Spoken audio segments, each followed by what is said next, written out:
It's taking the world by storm. People are cutting the cord to their high cable bills and moving away from streaming services like Netflix, Hulu, and others for something better. Q Broadcast.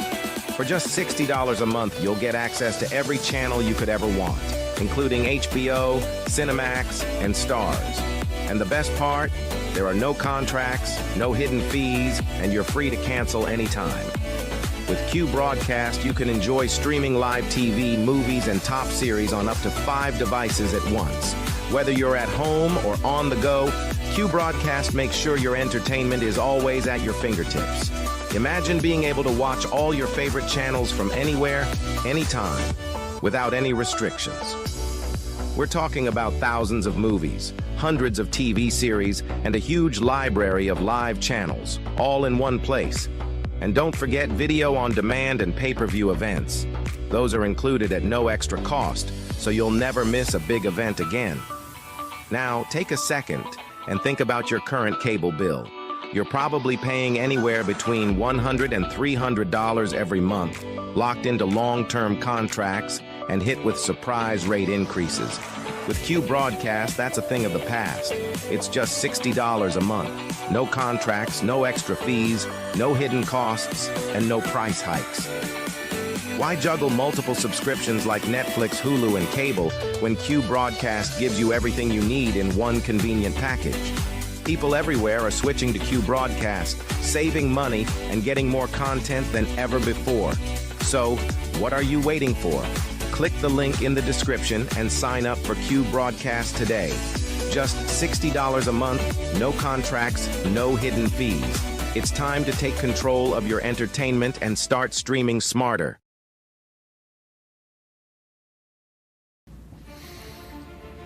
We live in a world where men are told it's harmless. It's just entertainment. But let's stop lying to ourselves. Pornography destroys. It weakens your spirit. It dulls your drive. And it robs you of what real intimacy is supposed to be.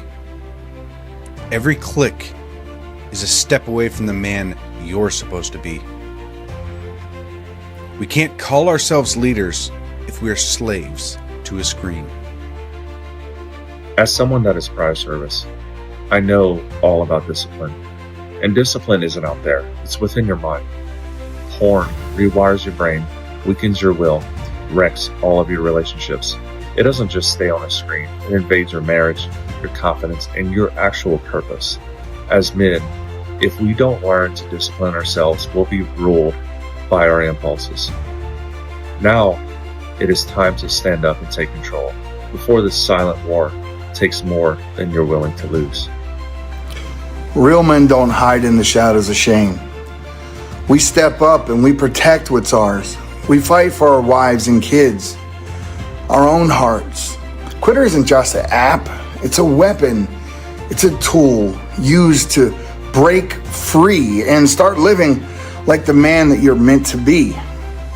The battle's here and it starts with you. You can stop living in shame and you can break free today.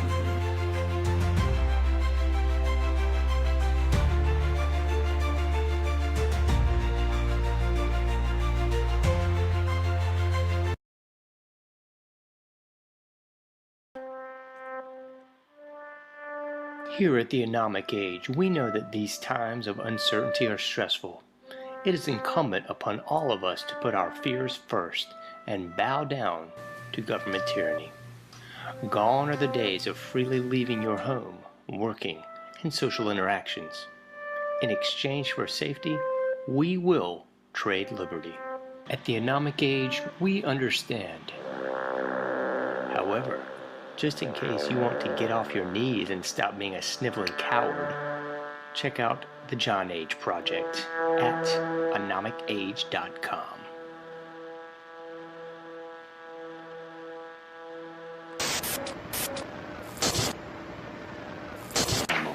Meet Ann Morrissey, who is here with her daughter, Dareth. Dareth is 17 years old. Mrs. Morrissey, I don't have to tell you that most parents would be extremely depressed if their daughter came home one day looking like this. I assume that was your response. Shock, anger, depression? What was it? I was extremely angry. I really went bananas. Yeah, how old was she when this happened? Possibly 13, 14 years old. We're talking like it's a disease, isn't it? Well, Yeah. How did she explain it to you, Mrs. Morrissey? there was very poor communication until we went into counseling. And it almost broke up our family.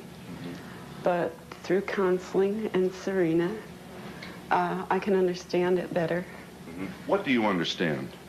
That she feels like she doesn't want to be like everyone else, and she wants to be her own person.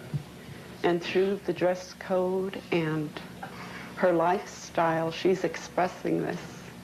It doesn't conform with our rules, but we're learning to cope, and it's a very, very difficult thing. Extremely difficult. Dareth, let's let you talk for yourself. You're from Long Beach, California. I just can't handle being like everybody else because that's what everybody else wants, you know. Just because somebody else does something does not mean that I have to do it. You know, I have my own morals and ideals, and I go by them. Are you drug-free, Dareth? Yes, I am. Is this a political statement, then? Do you have some misgiving about the society that you see? Yeah, there's a lot of problems, you know. A lot of the people are really aware of what's going on, you know, and I don't like it, you know. There's a lot of problems. I don't like the way society is based. What bothers you? Give us some of the misgivings you have. The rich, the poor, the people starving, the wars, you know. Why can't, you know, everybody just get along and just live their life?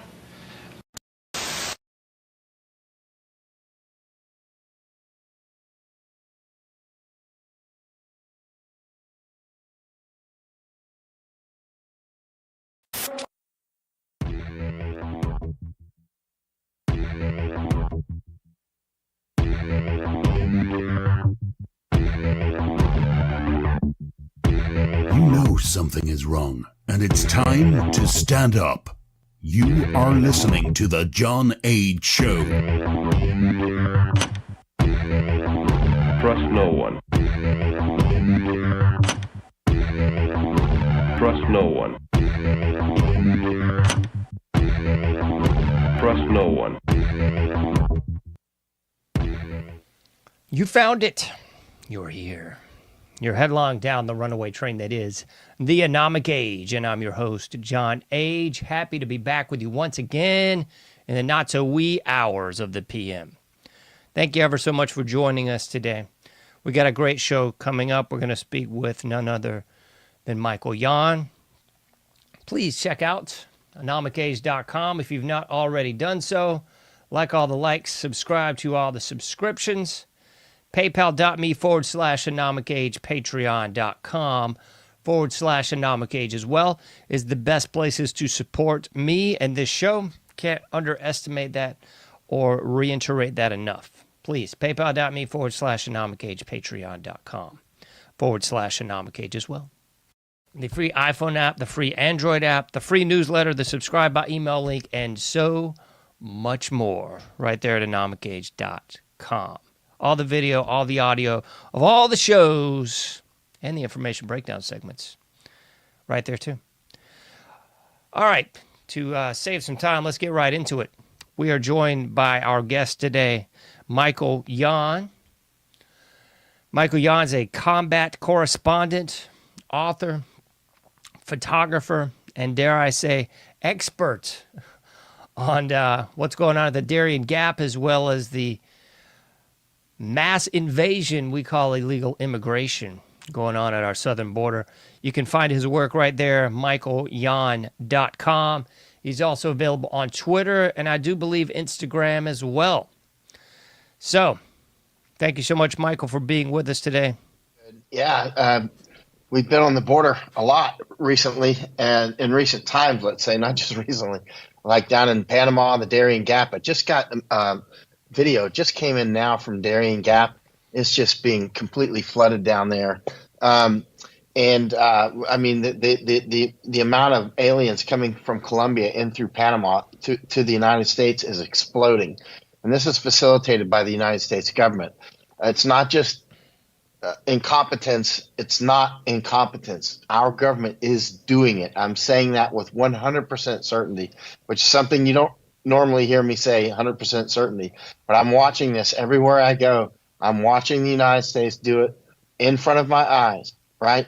We are encouraging the aliens to come to the United States. We are then facilitating them to come to the United States. Then we're helping them across the border. I'm seeing every step of the way, right? And then once they cross the border, at least some of them are being assigned districts to go to. We first ran across the district that you may have seen that break in the news in about the last week. I was with Chuck Holton and a few others. We were in El Paso, and we were on the street, and we were talking with some Venezuelans, and they were saying, "Oh, I'm going to Chicago," and that sort of thing. And I think one was New York and a couple of other places. But then Chuck, continued to push. And how did you decide to go to Chicago? Do you have family there or something? He's like, no. The people in the tents told us where to go. We're like, what do you mean? And he's like, anyway, we continued to research, and actually the U.S. government is telling them where to go, is actually giving them paperwork and tickets, bus tickets to go to these places, right? So we immediately blasted that out because we're on the ground gathering raw information. We don't always have time to then go check out who the hotel owners are. You know what I mean? Yeah. And this sorts of things. So we when we're gathering this raw information, we have to feed it back to people that can then work and to make it into intelligence, right? So so we both published these people are being assigned locations. They weren't the only ones we talked with. Once we got that clue, we started asking quite a lot of other people, and other people, quite a lot, were telling us the same things. So it was a done deal. We were seeing their paperwork, we were photographing their paperwork. They're definitely being sent places, right? And then, then some people looked into it as we published that, and they found more information. And you can see online now. If you web search about articles, for people that are being, just coming across the border and being sent to districts. You saw those black folks up in Chicago, I think it was, and they were on television saying, or maybe it was on YouTube, it was a video anyway, saying, hey, only a few people, like I think maybe they said 40 or 50, I'm sorry, I don't recall the numbers, people that are brought into our districts will tip our district. It won't be a black vote anymore, so to speak, right? Mm-hmm. Not that that's not racist, but in any case, they're getting a taste of racism coming back at them. This time it will be by other black folks, by the way, and Latinos and stuff, right? And it's clear. We've been warning. I've been telling black people a lot, like, you have no idea. You are being targeted, and it's not by us white folks. You know what I mean? It's not that. I'm just an American. I'm not white or black. I'm just American. I'm telling you, the World Economic Forum and the Chinese Communist Party are working very hard to overthrow the United States government, governments all over Europe and Japan. Of course, Australia and Kiwi land seems to be gone with the wind, New Zealand. And Canada, of course. Look what's happened there. I've told Canadians for years, I travel a lot, as you know. Really a lot. I spent more than half my life downrange in about 90 countries, right? So I really travel significantly. And so many times I've told Canadians over the years, I don't want to hear your little thoughts about gun control. Don't even bring it up. It's you and the Germans and the British that are always bringing, especially English, they're always bringing this up. I don't care. You're a slave. You don't even have freedom of speech. You and the English and the Germans, you don't have freedom of speech. You're just a slave, right? And now you want to give up your guns. You don't even have freedom of speech, and you want to give up guns too. You can't even make up this stuff. I will not be lectured by slaves. And so the bottom line is we're being invaded right now. We're being invaded by people who have no idea what a constitution is, or have no concept of freedom or anything like that, right? They say they're going to the United States for freedom, but when you really dig down into that, what they're saying is they're going to the United States for money, right? Yeah. There are very few that are actually running from a war, but that's actually uncommon. The ones who are really running from something other than prison are actually pretty uncommon. The ones with honest asylum claims are actually uncommon. Actually, if you're coming with asylum claims, you should be stopping at the first country that's near that you stop in, right? Yeah. Let's say if you leave Syria and you go to Jordan, you should be stopping in Jordan, right? or Turkey, you should be stopping in Turkey, right? So you shouldn't be going through Brazil and Ecuador and Chile and all these different countries, and then finally, just Dennis the Menace route all over spaghetti everywhere, and then finally end up in Darien Gap and up through Costa Rica, which is Panama safe, Costa Rica safe. The Guatemala is practically emptied out. There's villages in Guatemala that are empty because they're up in the United States, and that's serious. Yeah, and so, but all these different countries and Mexico again. Now, people would say Mexico's got the big drug wars, and that's true. And also, a huge amount of people go to Mexico to buy homes. A huge amount of people go to Mexico every day to go on vacation in places like Cancun, right? Yeah. So it's not like all of Mexico's at war. There's places in the United States that you would be insane. I was on Skid Row, yesterday or day before, I guess. Skid Row is like unbelievable. You know what I mean? Would you go there? You know what I'm saying? But these people, these aliens are being shipped into the United States. I'm telling you, what you're seeing right now is millions per year. Nobody knows how many. Let's say 3 million would be a defensible number. Let's say 3 million in the next year. That you could defend that number. That is nothing compared to what's coming. I'm watching this. I have networks all over the place. I always travel to different countries, checking out the ground situation. I'm telling you, the inputs are increasing. Information I'm getting right now today and yesterday and the day before from Colombia and the Darien Gap on the Colombia and Panama side, they're just getting overwhelmed with numbers that they've never seen before, right? So, I mean, it's quite intense. So you see these news reports in the last week or 10 days or whatever since Title 42 did its thing. The numbers are decreasing. That's nonsense. This is a lot of people are flying in now. I'm watching people. Even if the numbers decrease 90% permanently, it would still be an overwhelming number of people coming across the border. Mm-hmm. Even if it was 90% lower permanently, it would still be far too many that we can't handle while our economy is collapsing. And a lot of the criminality, by the way, that's happening, murders, rapes, and whatnot in the United States, such as in El Paso, is being committed by people who just got to the United States. And like in El Paso, the police are not even allowed to ask the immigration status of people. You'll be crushed as a police. You can go there and ask the policeman in El Paso. Like there was just a rape and a murder. I don't know if it's in the news yet. I think it was by an El Salvadorian woman was raped and murdered in a hotel room. I don't know if this is in the news yet. And it was killed by a Mexican illegal. She was killed by a Mexican illegal alien, right? Mm-hmm. So it's two illegal aliens. One's murdered in a hotel room in the United States, and the other's a Mexican, right? I don't know that that's in the news at all, actually. So maybe it is, or maybe it's in the news that some body was found. You know what I mean? But it doesn't go into the details that she was an illegal alien prostitute and that he murdered her in a hotel room, right? Man. Who's running these tents that you mentioned that's sort of giving the marching orders to all these people? Is this NGOs that are just getting U.S. tax dollars, or is this actual, U.S. agencies at these different, pop-up tents telling people to go to Chicago, go to L.A., go to Charlotte? Who's running that? Well, that's on our side of the border, so that's the United States government, right?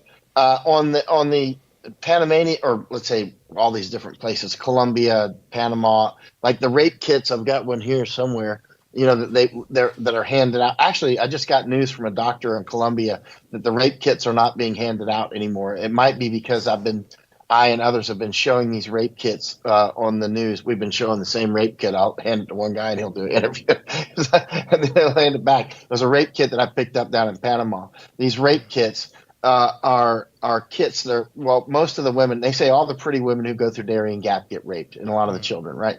So they hand out these rape kits. They have female condoms, male condoms, and abortion pills, a little flat. You want me to get it for you? I got it right over here. Yeah, sure. Stand if you by. want, man. I'll go get it. Yeah. This is so unbelievable, but following your work, it's really not, because I've kind of become accustomed to seeing this mess, but. Yeah. Rape kits. You can't even make up this stuff, man. It's just so bizarre. But I was told, the Columbia doctor just told me, he said they stopped handing them out. And I wonder if that's because some congressman asked me for more kits, so I sent somebody down to Columbia to get them, and they're not there. and they said they stopped handing them out. I don't know if that's because of our work and reporting them, but it's mysterious timing. But Is it the Panamanian government handing these out, or is it? No. It's these guys. Oh, okay. OIM. It's these guys. So this is the rape kit. This is an actual rape kit, right? This is they're an arm. They're the immigration arm of the United Nations, right? Good is that in focus? Anyway, yeah. So these guys, right? No, sorry. Anyway, so it comes with a nice flashlight, so that you can see who's raping you, I guess. And I dropped it on the floor of my hotel recently, and it shattered. But I put it back together. It works again. Thing's probably worth like $2. This is a female condom, right? Yeah. And male condom in the rape kit, right? And then they've got these abortion pills, right? These are so if you get raped, you can abort your baby in the jungle. Yep. And then they had Red Cross hands out these maps. It's interesting. A deputy the other night said he saw a map held up on some program, and I said it was probably actually this map, and it was probably me holding it up.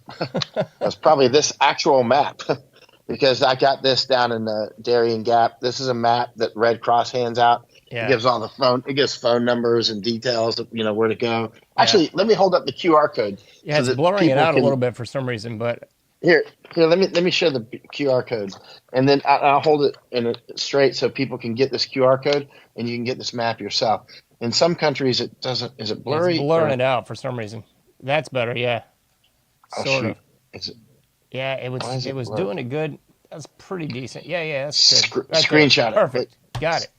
You got it? Screenshot it? Okay. It looks so good. That way you can get your own map. But some people in the United States say it won't come up for them unless I think you need a VPN or something.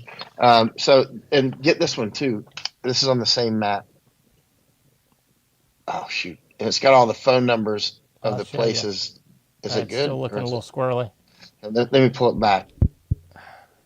Oh, Lord. And it's not catching that one. Oh, sorry. Well, the first one worked, but not this one for some reason. It's still blurring. I wonder why. I wonder if it's intentionally doing that. I don't know. I mean, I have no idea. Let me try one more thing, because all right. I don't quit quickly. Is it working? Nah, it's still fuzzing it out. I mean, that's looking a heck of a lot better, though. But I'll say, let's try one more time, because I know somebody out there wants this thing. Yeah. Come on. Maybe it's because sorry about this, guys. I mean, that's looking pretty all right, but it's still a little squirrely. I can send it to you, and then you can just... I can put it in the show links. Yeah, anyway, so this map has all these numbers on it, like, what, about 90 numbers or something? And 90 or 87. So it's got all these different, numbers, dots on the map. Yeah. Different places. And down here, if you look at the number on the map, and you look here, it'll tell you, what that is. That's a place to get legal help or food or medical or something like that, and it has phone numbers and email addresses and that sort of thing. Yeah, I mean this is totally industrialized, man. These people. There's a lot of people think that they're just showing up because they're running from a fire. Godzilla squashing their neighborhoods. Nope, this is completely industrialized. And who's putting out these maps? Is it the same company as putting out the rape kits? It's Red Cross. Red Cross. When we got this map, Red Cross actually that map. I'll show you another map too. Red Cross. When we were getting this map down in the Darien Gap, they tried to cut their logo off of it. Like, what? You don't want You're not proud that Red Cross is doing this. You're not proud that Red Cross is giving people a map so they can get through the jungle and use their rape kit. You know what I mean? They're disgusting, man. It's and so Doctors Without Borders. Doctors Without Borders. There's a lot of good doctors in Doctors Without Borders. I mean, their heart is in it, and they think they're doing the right thing, and I think in their minds that they are. But doctors, I call the organization itself Doctors Without Morals. I mean, this is another map. This one is actually handed out by Doctors Without Borders, and it's it's another. It back just a little bit. It seemed to work really good for a second, and then it shoots it out of focus. It's still out of focus. I don't know what the world's up. Lord. Yeah. Yeah, I don't know, man. Anyway, bottom line is it's just another map, and this one's by Doctors Without Borders. Yeah, it's funny. This other map that I showed you before, or maybe it's this one. It's actually got instructions on like don't get on the outside of a train drunk, stuff like that. You can't make up this stuff because there's a lot of them. They catch these rides on trains and they're falling off trains all the time. So basically, migrants coming up to aliens coming to the United States. They have to be instructed not to get on the outside of trains drunk. Do I really want those kind of people? If you're so stupid that you're going to get on the outside of a train drunk, I really don't want you as a new migrant or alien in the United States when our economy's collapsing. I don't see that you're going to bring a lot of help to the United States. Yeah. I mean, this thing is so well organized. I've been trying to get Matt Brackett on. I can't get a hold of him anymore, but I know he does so much work with the La Reconquista and this asymmetrical warfare, and that's exactly what this seems like. I know you posted some pictures a couple days ago of these really great-looking bushcraft at the border, and I was like, man, that looks good. How did they just happen to throw this up in a night or something? Man, a Border Patrol guy sent me some photos. I said, "Whoa, that looks like Afghanistan or Indian," because I spent 2 years in Afghanistan, all over Afghanistan. Yeah, and I spent a year in India and another year in Nepal, and rolling around Bangladesh. And all. So I'm like, I know that, and so I asked him, can he go back out and see if there's Indians or Afghans there?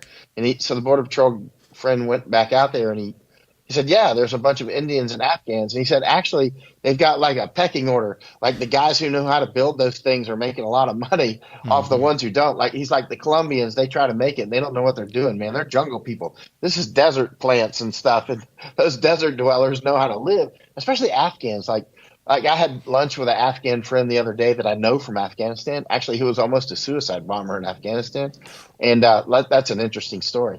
And now we're having lunch together in Temecula, California. You can't make up this stuff, man. Like these maps and stuff. You know what I mean? Yeah. And now, and he's a friend of mine. Now, I mean, let me tell you the story about how he almost became a suicide bomber. He speaks 5 languages. He speaks English very well. I mean, he would understand everything we're saying. At the speed we're talking, he would not miss a word. It's totally fluent English. He's got an accent, but it's very, very good. And so, and he speaks. He's a Baluch person, so he speaks Baluch language, and he speaks Pashtun fluently. He learned.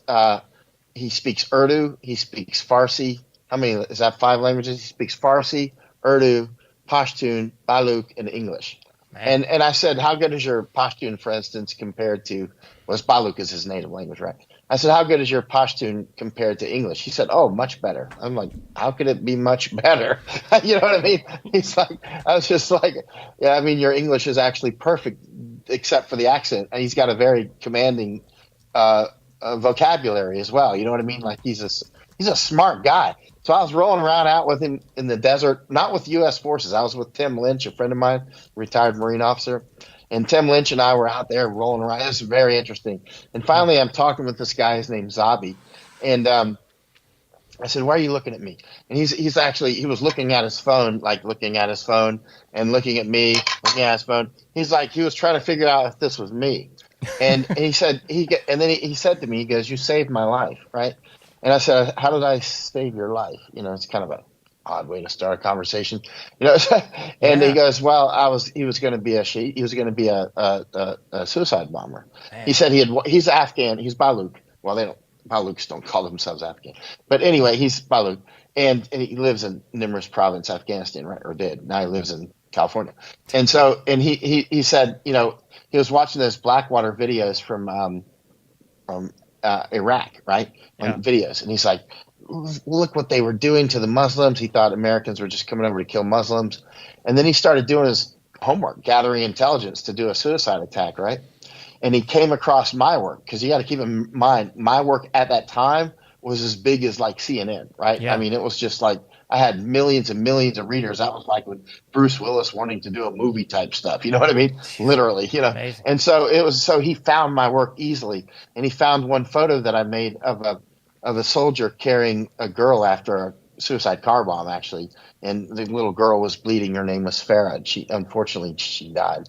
And But he said when he started reading my work for intelligence, actually to do an attack, he realized that we don't all hate them, and like I obviously didn't hate them at all. I've spent years out running around with Muslims alone, just me and Velm. You know what I mean? Yeah. I'm still here and I'm still happy, and like I don't feel a threat from people just because they're Muslims. You know what I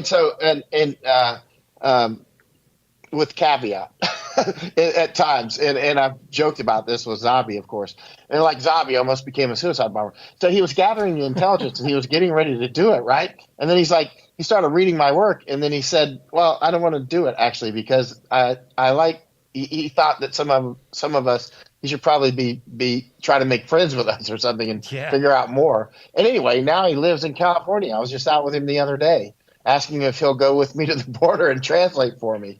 You know, can you even make up this stuff? I mean, and I know, and I took a friend to Antonio Aguera to lunch with Zabi, and Zabi told the story right in front of Antonio. Antonio's like, "Are you kidding me?" Because I'm telling you, he's a good guy, but he was pushed to the limit. And I'm telling you, Baluch people are like, Antonio has more Mexican heritage. He's American, straight up American, but like it's an honor culture, right? I said they have an honor culture, and if we're demeaning their people, they're gonna fight, dude. They're gonna come at you like dukes up. Yeah. They're not. These are not sissy boys. These are not like boys sitting around smoking dope all the time. They'll go at you. You know what I mean? I mean, they're still men. You know what I mean? They have that ancestral trait that we seem to have lost here in the West. Or at least we've lost a hell of a lot of it. That's one of the reasons I get along with Afghans, actually. You know, I spent 2 years in Afghanistan. I spent a year with U.S. forces like Marines and the Army and that sort of thing. And I was out with British forces quite a lot, actually, in Sangin, which is the most dangerous district in all of Afghanistan. Out of about 400 districts, nobody wanted to go out there. The British said, "Will you come?" And I'm like, "Send me a helicopter." I went out there. That's where I did the Cop Etchells photos, right? It was a lot of firefights, and it was straight up. It was game on. But the thing is that the Afghan – I was out with – so I spent 1 year with various militaries, right, like Lithuanians, British, Americans. And then 1 year I was just alone, right? I was just out running around with tribes and farmers. And at one point I'm like, why are we even fighting these guys? Because I'm out with the farmers all the time. You know what farmers want to talk about? They want to talk about the same stuff that farmers talk about in Netherlands or Poland or America, the small farms. I mean, they want to talk about the rain. They want to talk about their new tractor. They want to talk about they got a new grandchild or a new son or a daughter. They want to show you like, oh, here's my wife. You know, you want some more tea? You know, that's what they want to talk about. And the Afghan farmers are the same way. The Afghan farmers want to talk about the rain and like or this one Afghan farmer. Listen, this is kind of a funny story. So I'm just out there with one cross-eyed guard with an AK, literally cross-eyed. He's about 70 years old, and he's got an AK. He was funny, man. And I took him all over the place, and because I was going to grab his rifle if I ever needed it. He thought he was my security guard, but he was really my weapons bearer. And so sometimes when you hire security, it's so that you can get their weapons. So so I'm out there with the South African farmer and then my weapons bearer, let's say. And so I'm on this farm and he's growing opium. And so the Afghans, they're growing opium because it makes more – there's reasons why they grow it. Actually, they don't like to grow it. Yeah. But there's specific reasons why they started – they would rather grow grapes. They make more money on grapes and pomegranates, and it's less work. But anyway, I won't go into why they grow opium, but they really prefer not to. But they do. And so he's showing me his opium. He's like, you know, these insects through my interpreter. I had an interpreter too. And so there was actually there was the South African farmer, my weapons bearer, and the interpreter, and then us in this really wild Afghan village in this farm field, right? And he goes, the farmer's like, "Oh, the Americans are putting these insects on my poppy," and I was like, "How?" And he goes, "Oh, you're coming at nighttime with black helicopters." And I was like, "Black helicopters? Where have I heard this before?" I'm like literally a Taliban farmers talking about black helicopters. I'm just like, I know. I was just like, I just grew up like 20 years here in this story. You know, it's like, but now it's in Afghanistan. And he said, "We're spraying these insects on their plants." And I said, I said, you know what? We should be. I said, we're not that smart. I said, we should be spraying those insects on your plants. You're making poppy. It's like the people are dying of heroin overdoses in American streets and across Europe. I said, we should be destroying all your poppy, but we're not that smart to put aphids on them. And he goes, they always rub their beard when they're thinking. It's just like a cultural thing. He started laughing because their sense of humor is just like ours. Yeah. They're not like Germans and Iraqis. I hate their sense of humor. But Afghans, they're just like us, man. He was just like rubbing his beard. Yes, you're not that smart. And he's like, would you like to have tea? And I said, sure. So we go and we're having tea and stuff, talking in this house, I'm just like, and at some point you're like, why are we bombing these guys? They're just a bunch of farmers. Yeah. You know what I mean? And they don't want to attack. They attack us because we come in their village. You know what I'm saying?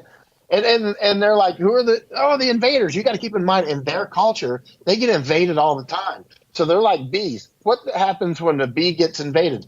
The bee doesn't check if you have good intent. You know what I mean? The bee doesn't care. The bee's like, I don't care if it's a bear, if it's a honey badger, if it's somebody's hand.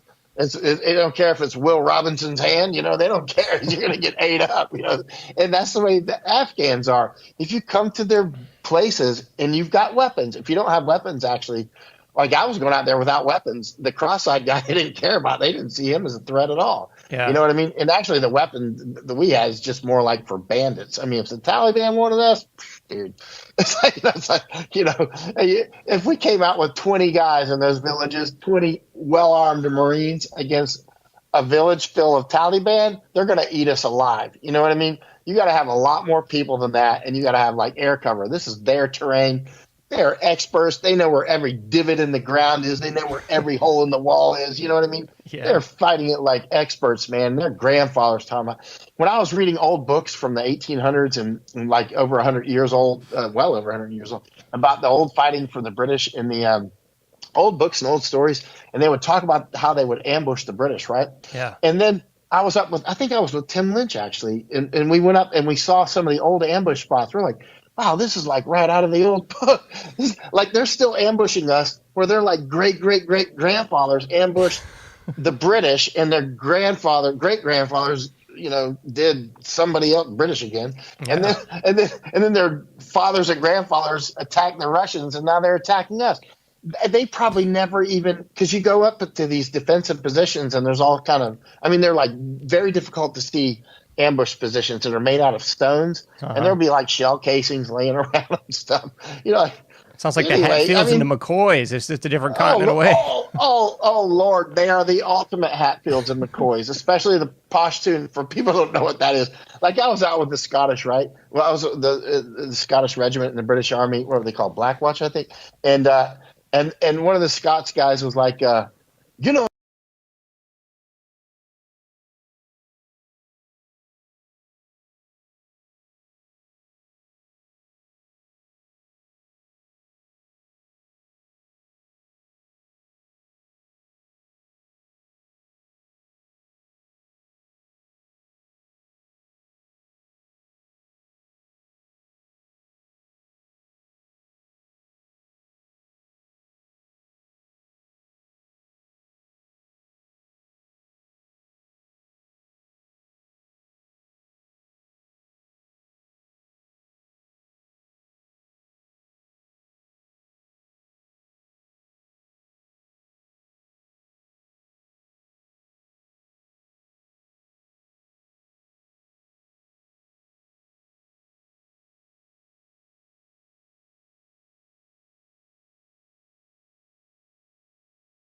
intense with that as they are with revenge. And they're actually ultimately not bad people. You know what I mean? They're still in their ways. But then look at us. I was just at Skid Row a couple of days ago. What is our culture? What is our culture that's got, you can't go through San Francisco or Los Angeles Skid Row or so many dangerous places around our country, downtown Atlanta. You feel like you're going to get scalped. Yeah. You know what I mean? It's like, and you will get killed, And so, it is actually, if Afghanistan is not at war, it would definitely be safer than many, many American cities, for sure. You know, like Chuck Holton said the other day, my friend, war correspondent, he was just up in San Francisco. He's got video and somebody hit his car with a rock or something, right? And you can hear him shouting at him, Yeah. And he put on his Twitter, Chuck Holton did. He said something like, "This is San Francisco is more dangerous than Kiev." And he said more dangerous, I think he said, than the Darien Gap. I told some people that too. Yeah. When I go to the Darien Gap down in Panama, because Darien Gap is, can be quite dangerous. There's like 160 killed in the last couple of weeks from flash floods, right?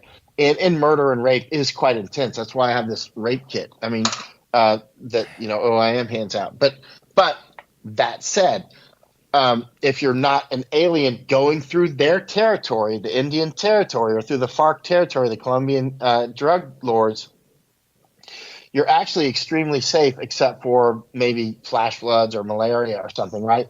And but the malaria is quite intense down there in Dingue, right? And a lot of that's caused by the aliens coming through. Actually, before the alien invasion, they had very little malaria, actually, but now it's total red zone. Like, I just got a message now, I think 15 malaria cases in Bajo Chiquito. I'll send it to you and you can look at it. Sure. And I think it's like 15 malaria cases in the last couple days were diagnosed. Let me just send it to you.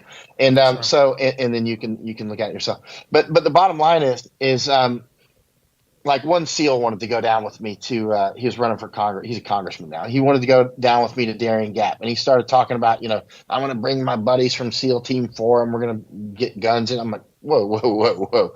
No, you're not bringing guns if you're going out with me. Well, first of all, if the Indians, the Imbara and the Wunan Indians like you and the Kuna Indians like you, you don't need guns. Like with Pashtun people, if they like you, they got plenty of guns. If you need a gun, they're going to put it in your hands. You know what I mean? Because if they like you, you don't need guns against them. And if they don't like you, Mr. SEAL, you don't have enough guns. Yeah, you shouldn't because be they'll there. Kill your ass. They will kill you. And like when you go up in this jungle, it's jungle warfare. What are we going to do? Take 10 SEALs or 10? They're going to steal all our guns. We'll be dead in the jungle. You know what I mean? It's like, let me tell you how you do it. You stop talking about guns and you go in without a gun and you just say, "Hey, you're a farmer. How's your crops going this year?" The next thing you know, you're out with them. I spend months with them, man. Yeah. I never need a gun. I have stuff like this. What good's that going to do?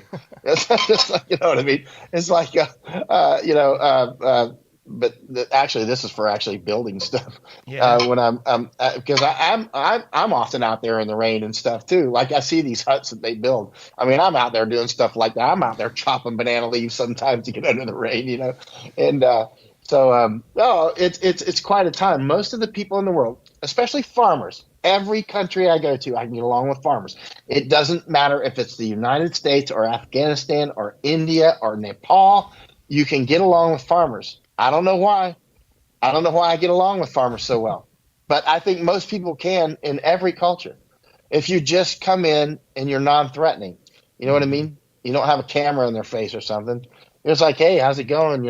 How's the crops going this year?" And they'll probably start telling you about the rain. "Oh, this year it's been great rain and we have a good crop. God has blessed us." Or, "Oh, this insects are coming and the black helicopters are dropping them."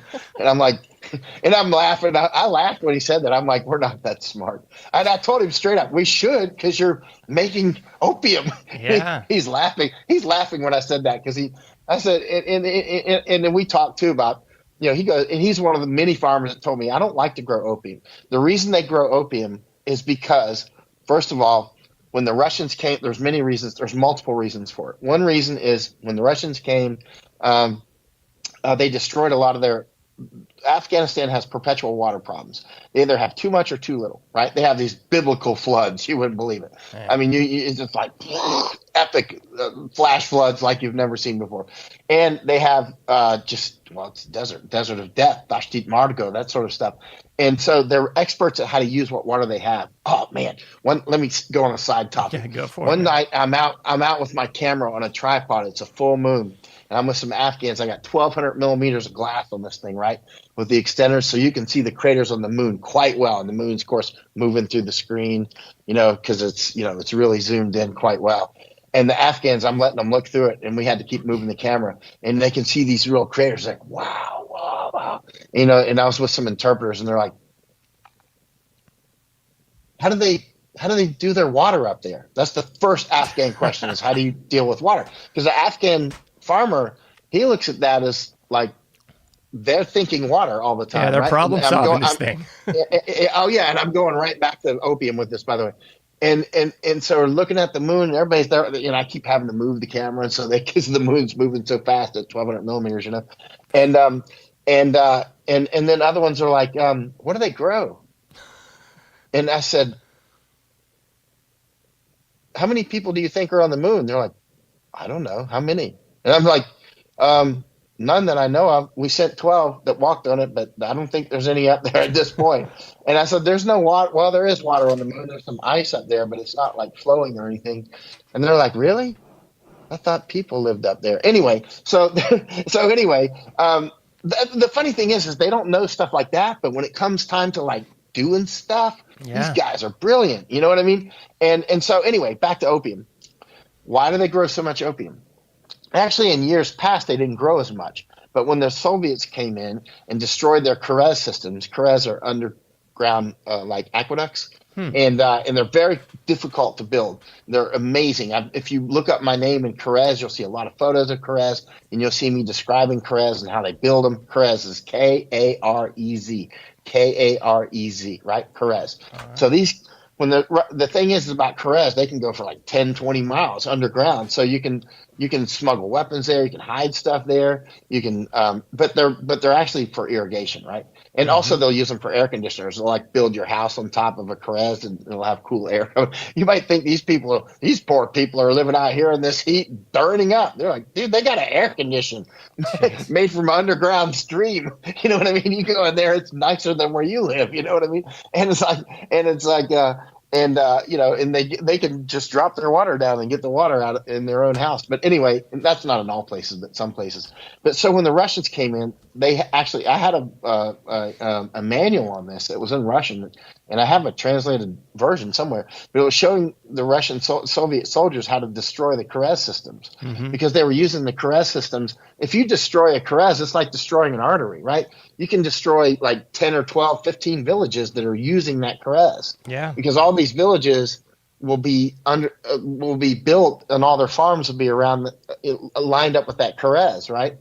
And so so the Russians came in and started blasting those things with explosives, and they have a manual on it actually, because it's kind of you can't just like drop a grenade and it's not like a Hollywood grenade, you know what I mean? You have to like detail how to do it, right? And so so it destroyed their ability. So if you destroy certain strategic Kerezes, you would be depopulating the area. Everybody has to leave. They can't grow anything. They don't have any water. To move over to places like Pakistan, and then they eventually became the Taliban. You know what I mean? And then anyway, and so long story short, they didn't have the water. Now, opium. The opium that they grow, that is, you make heroin and whatnot with, doesn't need very much water. It needs, I think, about 1/3 the water of normal. I could be wrong in that if my memory is correct. It needs very little water. It's very hardy. The opium's very hardy, right? And also the value density is quite high. This much opium would be worth a lot of money, right? But this much tomatoes or grapes is not worth that much money, right? So and also it'll last a long time. The opium can get frozen. It can be hot. You can put it on a mule. You can't put like tomatoes on a mule and take them over to Pakistan and sell them, right? And so when their pomegranate orchards were destroyed, their vineyards with their grapes were destroyed. Take 6 to 8 years after you plant grapes for them to be mature enough to start making money again. If my memory is correct, it's about the same with pomegranates. I may be wrong on that, but that's roughly accurate with grapes. So they're not a cash crop. And if you don't have the money and your place has been destroyed, the Russians came in and destroyed all your orchards and your pomegranates and your grapes, orchards and your pomegranate trees and all that. And now you're down to what? Opium, right? And opium's a cash crop. Like you can do more than one crop per year, 2 or 3 even, right? And so, but what they don't, so the good parts for the farmers about opium is a little bit of opium is worth a lot of money, and it'll last a long time. Like you can bury it in the ground or whatever, right? And and also it's a cash crop. I mean, you don't need as much water. It's very hardy, and you don't need to wait for 6 to 8 years for your grapes to be rebuilt, right? But the downsides of opium is they don't like to do it. It's more work. They have to lance the things and scrape it off, and they're like, it's a lot of work. It's more work than even for a farmer doesn't like to do that much work. And we make a lot more money actually on grapes. Mm-hmm. Their grapes are so good, man. Afghan grapes you've never had. I was talking about that with Zabi a couple of days ago. Afghan grapes, you could sell those for multiples of the price of American grapes. They are absolutely unbelievable. And they're tomatoes. Like Zabi, the guy that almost was the Afghan suicide bomber. And we talked about grapes a lot. We were talking about them the other day over lunch. Like how much – one time I called Zabi up maybe, 5 years ago because he got his wife to the United States. Actually, we helped get his wife out of Afghanistan because she went back to visit her dad who was sick. And then the collapse happened. And we were helping. They got American passports now, and we worked hard to get his wife and children back out. They were already in California. They went back to Afghanistan, and they were visiting father. And then the Taliban came, and he speaks. They're Baluch people. They're not Pashtun, right? So the Taliban would definitely kill Baluch people, right? And so and his children don't even speak Baluch. They only speak English. So and the problem is his boy who was 14, when the Taliban were coming knocking door to door, if they hear him speaking English and you can't speak Pashtun, because they won't talk to the wife. If there's a boy that's like 14, which he was, they won't, even a 12-year-old or 11-year-old boy, they will be like, I can't talk with your mother. They'll talk with the boy, even if he's like 11 or 12, right? And so and he couldn't speak Pashtun, right? He was very afraid they're going to knock on the door. And he was texting me at the time, too. I was like, oh, Lord, And anyway, they're out now. They're back in California. But we were talking about tomatoes and grapes and all that. And I called him up, 5, 6 years ago. And I was like, how do you like American tomatoes? And he's like, well, you have a lot of food in the markets. And I was like, no, how do you like American tomatoes compared to Afghan tomatoes? He's like, the price is very good. I'm like, Zabi, you know where I'm going to with this. Do you like American tomatoes? He's like, well, I enjoy America. Because he's Afghan. He's not Afghan. He's Baluch, which is, Americans would call him Afghan. But they're very polite. They don't want to say something insulting like about it, even our tomatoes, right? And I was like, just get to the point. Our tomatoes suck compared to yours. I know, because I've had Afghan tomatoes, and I've had our tomatoes, and I love our tomatoes until I had Afghan tomatoes. Yeah. And then I'm like, oh, that's what an actual, non-modified tomato or grape is like. Yeah. When you have Afghan grapes and you just smell them, man, you're like, oh, Lord, it smells like ambrosia. You know what I mean? You get one of those Japanese knives and slice it real thin and, enjoy it like a French person would eat real thin slices, I have to say, I actually like the Afghans. I had a good time with them. I can't say as much about the Iraqis, and I know the Iraqis are going to send me bad messages, but I love that you got off on this sidetrack, man, because, I love anthropology, as you know, and it all connects because kind of like you were saying, it's all about the relationships, and no matter where you are in the world, you got more in common than you don't, and odds are, I remember learning about this stuff and going, man, what a bunch of boring crap. And I was thinking about modes of production as far as being a farmer or having goats or whatever. But at the end of the day, it kind of all comes down to, can you eat? Can you get water? Where are you going to sleep? Where's your family going to bed down? So no matter where you are, it seems like there's that commonality that you kind of got that, you can build that relationship and get that intel or just just hang out with that cross-eyed guy that you were talking about. It's all about building those bonds, man. It's about that trust. Was so funny. The cross-eyed guy, I got photos of him. I really liked it, but he was also funny. It's funny about the farms on the moon and stuff like that. Yeah. Another thing, like one night, there was going to be a full moon. I mean, an eclipse. Yeah. And I warned our forces. I had a huge readership at headquarters and everything, and I knew when I published something like this, it would be sent out to all the commanders, right? And I said, hey, we're going to have a full moon in a couple nights. And I said it. I published. You can look online and you publish it. Not a full moon, an eclipse. When you have an eclipse, they're going to run out and they're going to start shooting at the moon, right? So be careful. Like when the eclipse happens, and all of a sudden you see a lot of tracers firing by. Like, don't light them up. They might actually be your friends.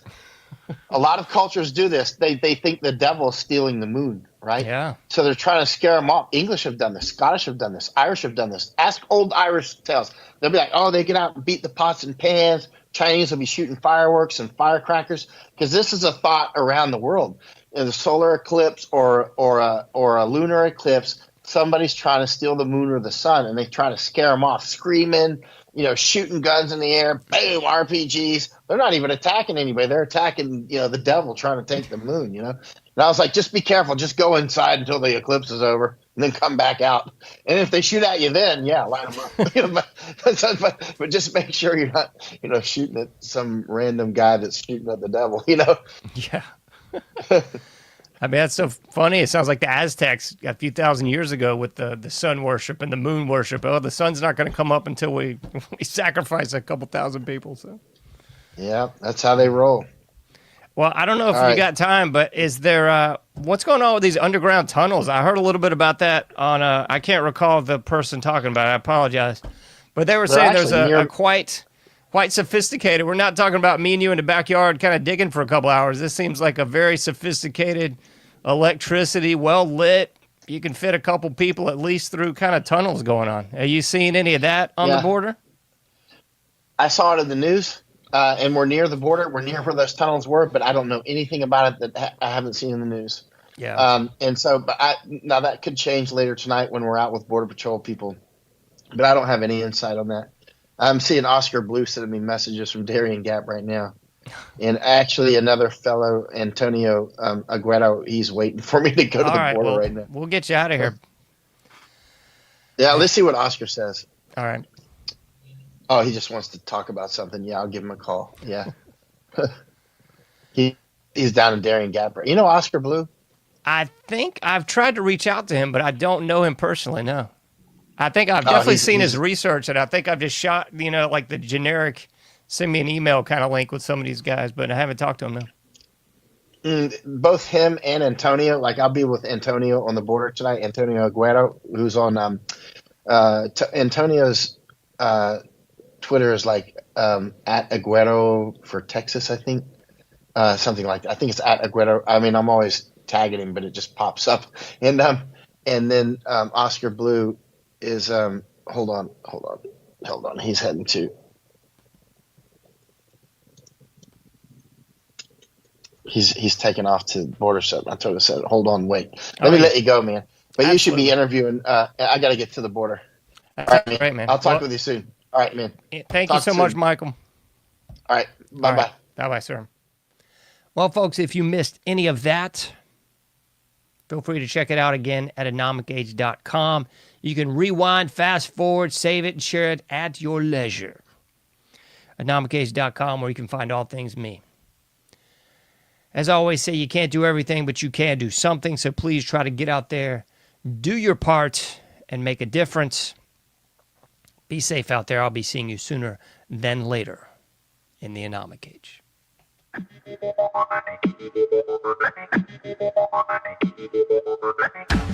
Thank you for listening to The Anomic Age, a John Age project. For past shows, further info, and to comment, go to anomicage.com. That's ANOMICAGE.com. Till next time, thank you for listening to The Anomic Age.